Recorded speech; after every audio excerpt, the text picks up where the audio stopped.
Good morning, students. Today you will begin your science intervention. So we are going to go ahead and cover a variety of TEKs throughout the course of these 3 weeks. Today we start with the subatomic particle characteristics TEK. So please go ahead and do me a favor and put your name, date, period, and your science teacher's name at the top of your paper. We will begin with this box, this chart of subatomic particle characteristics.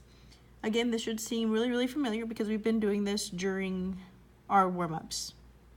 I have included a couple of hints throughout the course of the way to kind of hopefully give you guys a little bit of help.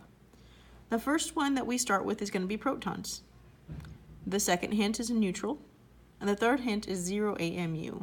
So I'd like your teacher to pause the video, please, and I'd like you guys to go ahead and fill this in for us, and then we're going to press play, and I will go and fill it in with you just to make sure that everybody had the correct characteristics. Again, we've been reviewing this so much that majority of this should be coming from your heads.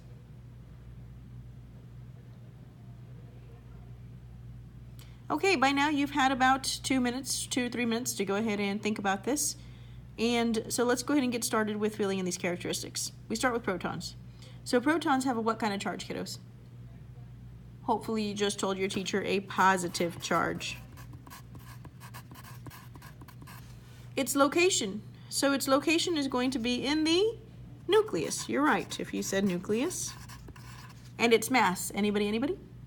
Yep, 1 AMU, or atomic mass unit. Moving right along, our second hint is going to be the word neutral. So if protons have a positive charge, then this next subatomic particle is going to be neutral. So hopefully you went ahead and you wrote down that neutrons are neutral. And I'm going to put a little 0 on here just to show that it does not have a charge. And its location is also going to be in the nucleus. Its mass, anybody tell the teacher? Yep, 1 AMU. Okay, so we've got 2 out of our 3 subatomic particles. The last hint is this last one weighs 0 AMU, so really next to nothing. Yes, the subatomic particle that weighs nothing would be the electron. And that electron has a negative charge. Its location is in the electron cloud.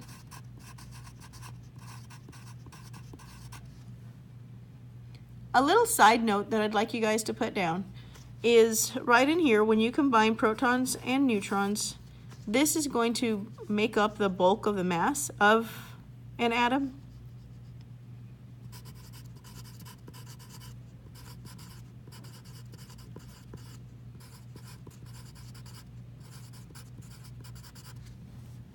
Okay, we can use this information to go ahead and help us to figure out the rest of these questions. Next up comes a picture of the Bohr model. I say the Bohr model because I don't know which Bohr model it is yet, so I have not identified it. That's where you all come in. So first, we need to go ahead and identify the parts. So here is my word bank: proton, neutron, and electron. There are 3 blanks. So you need to go ahead and figure out which one is which and label them for me, please. Again, teacher, please pause the video in just 1 second. Also, you need to go ahead and identify the atom.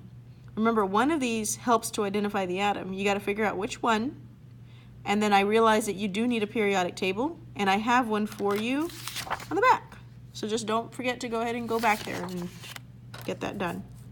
Okay, teacher, now you please pause the video so that I can go ahead and have a chance to do that. You can unpause it in about 3 minutes.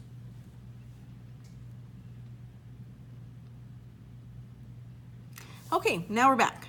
So you probably went either by your brain because you already knew this, or maybe you referred back to your chart, which is great. That's good. That's what the chart was there for. So a negative charge, we had said, was an electron, right, located in the electron cloud. The positive was going to be a proton. And then this one that didn't have anything at all, well, that was going to be my neutral charge, so my neutron. That was the first part of your little task. Your second task was for you to identify this atom. One of these we stated was is the subatomic particle that you referred to go ahead and identify it.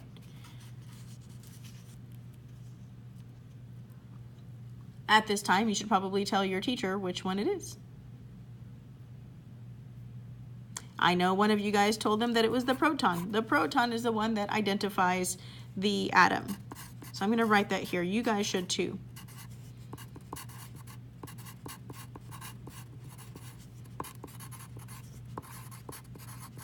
So how many protons did this atom have? Did this Bohr model have? Or does it have?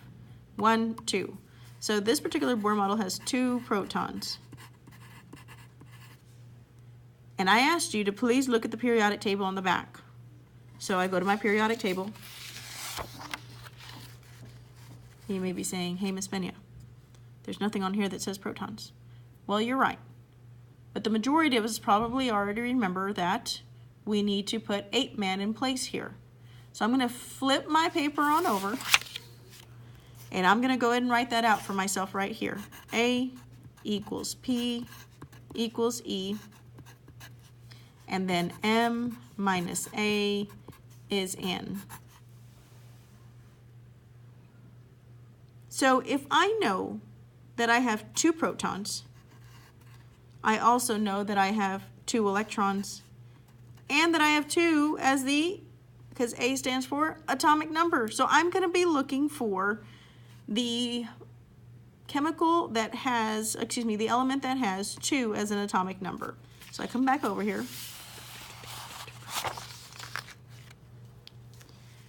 Remember, my atomic number is the one up here. So I'm looking. 1, 2. Ding, ding, ding.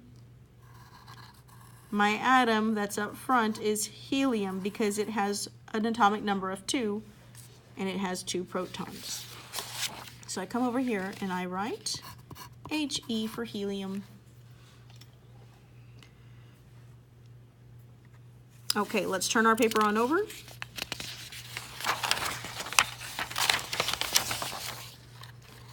And lo and behold, we have our 8 man once more. So now let's go ahead and write out what these letters stand for. So I'd like the teacher please to go ahead and pause the video for about 2 minutes while the kiddos go ahead and, maybe even 1 minute, while the kiddos go ahead and write in what these letters stand for, please.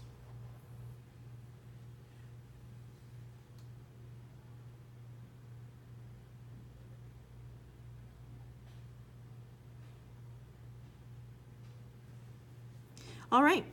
So they should have written in that A stands for atomic number, that P stands for proton, E stands for electron. So atomic number equals proton number equals electron number. Then on the bottom part, the M stands for mass number,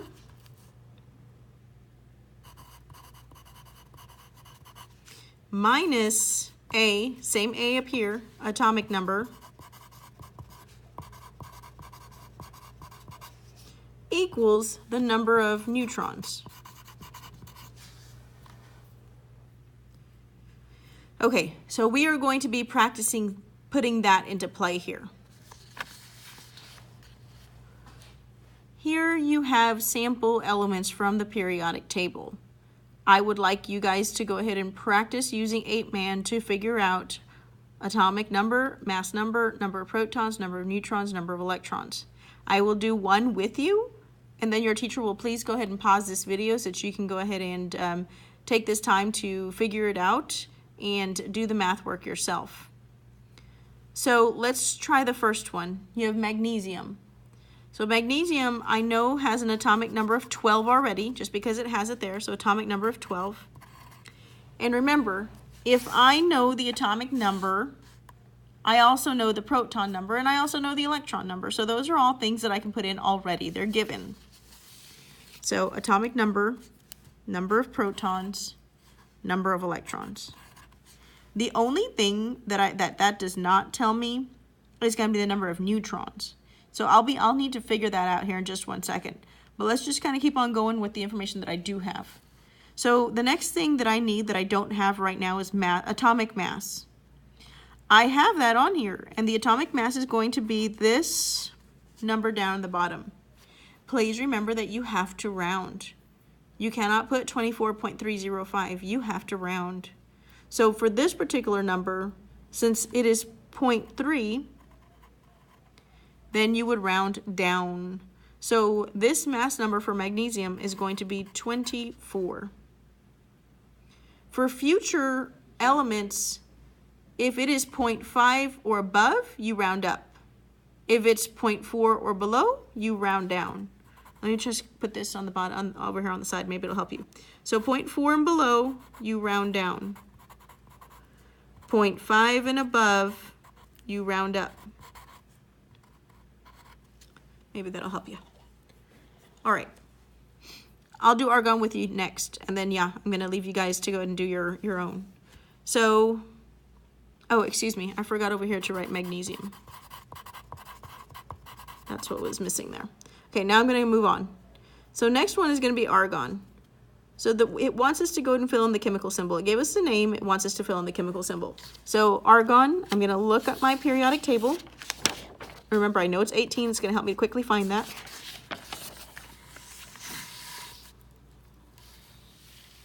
Oh, it's right here, argon. So I know there's a name, and now I know the chemical symbol, AR. So I'm gonna go back and write it.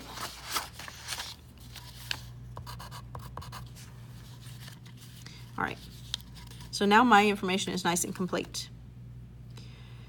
Atomic number is 18.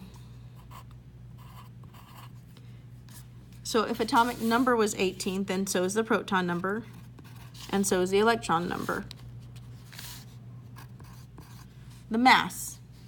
The mass is 39.948. So remember, 0.5 and above, you round up. So this is not going to be 39, but instead it's going to be 40. So this will be 40. Okay. And I realized after I had moved on that I didn't show you guys how to do the neutrons, so we'll just go back and do that right quick. So neutrons, as we had stated here, you're going to take the mass number minus the atomic number, and it'll give you neutrons. So let's do this one. So the mass of magnesium was 24. The atomic number was 12. So 24 minus 12. So 4 minus 2 is 2. 2 minus 1 is 1. Lo and behold, it's another 12. It won't always work out that way. It's just the way it did today. Let's take the number, let's figure out the number of neutrons for argon.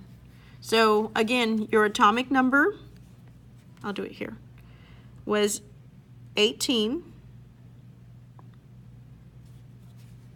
Excuse me, your mass number. Your mass number was 40 minus the atomic number of 18 gave you what? Okay, well I gotta do some borrowing here.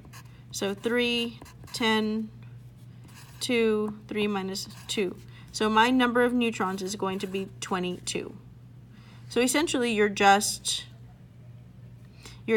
subtracting this from this, this from this. So it'll be this from this. This is what you're doing to go ahead and get the neutrons. Okay, so I'm gonna ask that your teacher give you guys about 10 minutes. Yeah, about 10 minutes to go ahead and do the 1, 2, 3, 4 that are following. Please use your periodic table if you need it to go ahead and help you guys out. Thank you, teachers, for pausing for a few minutes.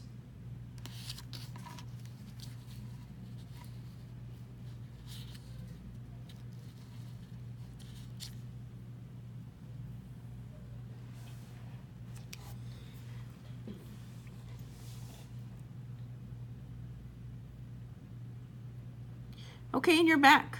So I will do a couple more with you, and then I'm going to move on because I think you guys have the gist. So here's my atomic number of 19.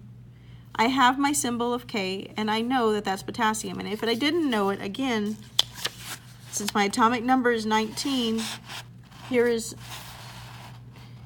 19, and then here's my name, potassium. So let me go ahead and write that in.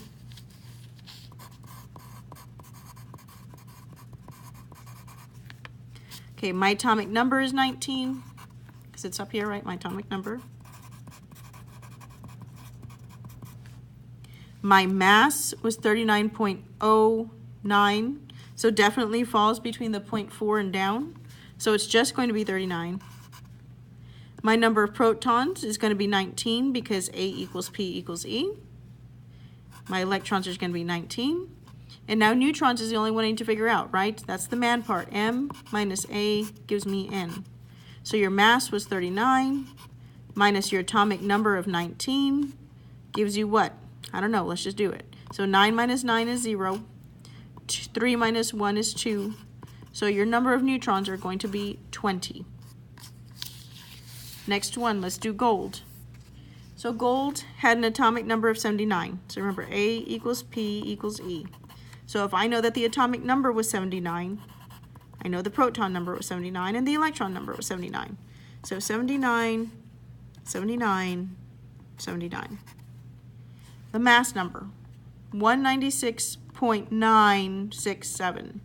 So 0.9 definitely rounds up. So this is no longer 196, but instead it's 197. The number of neutrons is the man part, M-A-N. So the mass, 197, minus the atomic number of 79, gives you, okay, well, I got to borrow here. So 8, 7, let me see, 9, 10, 11, 12, 13, 14, 15, 16, 17, 8. And then I borrowed 9, so that's 1, and then I just bring my 1 down. So 118 neutrons.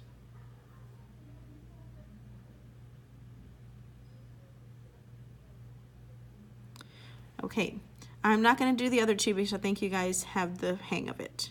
Let's move on.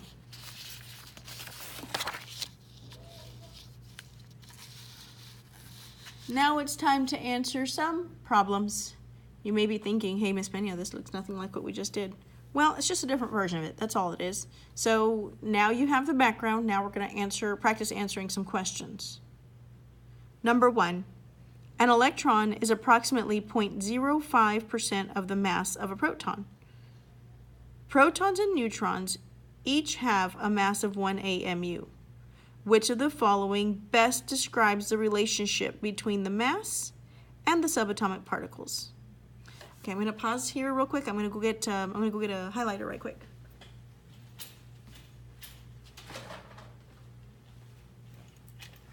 Which is exactly what I want you guys to be doing on your test in a couple of weeks.